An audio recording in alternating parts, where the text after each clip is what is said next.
Food security tips is like what we experienced during Cyclone Winston was that after the cyclone most of the crops were destroyed. So what we can do now is start planting those crops like which can be stored for longer periods of time, like one of them is pumpkin. The other one is like we Indians call it arhar, like we can harvest it and dry it and keep it and use it as dal, etc.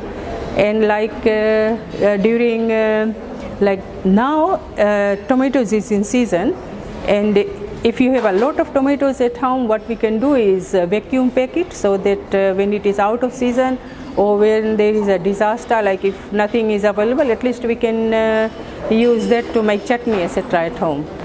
And then like if it is mango season, or if you have got lime and other citrus fruits available, you can make pickles and chutney out of it and keep it to use for later use. And also tamarind chutney is good, at least you can make roti and that will go with it.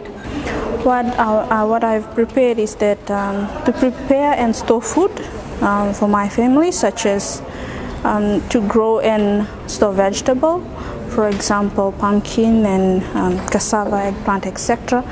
In terms of preparation of disaster. Women are the central providers of food, fuel and water, and I think we should preserve some food like tomatoes and chilies and store molten stuffs. The food security tip is to preserve food, like our olden and the elderly were doing in the olden times. They used to store food, for example pumpkins, like we have already mentioned in the last episode from Tavua, is to store it. If you tend to have plenty pumpkins, you have to store it in just a clean, dry place. But it has not to be damaged, and it will be there for months. When we talk about food security, we think about the foods which are just like dried food, and we have to preserve them.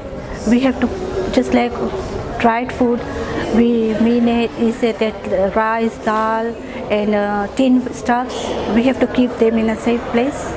With preparedness, I believe that women, what they have now, they should focus ahead of what they have now to work more harder so that they can produce more on food. Whether they plant what they have now, since we have this drought season ongoing, it's an ongoing thing, I believe they should keep on planting more and getting prepared for what's coming next, what disaster comes. We mainly eat fresh food from the farm, and to enable us to preserve crops, what I learned from my grandfather is for yams, different types of yams, and sweet potato, kumala, kawai. What we do to keep them is to put ash, to keep them in a shaded, cool place, but we put ash on it. And each time we need to break off the little growth whenever it comes up. So you put ash on it, and it can last for a year. So in that whole year, we can be just eating the crops without it getting bad. So food security is a growing concern for Pacific small island development states, and at this particular time we're seeing a lot of genetically modified products. I think what's fundamental is that we utilize our traditional knowledge, whereby we're able to sustain some of our Pacific island food, particularly in Fiji. I think kumala is one of those sources of root crops that can be kept over a long time, and also pumpkin when it's preserved well as we go into the cyclone period from November to April as well.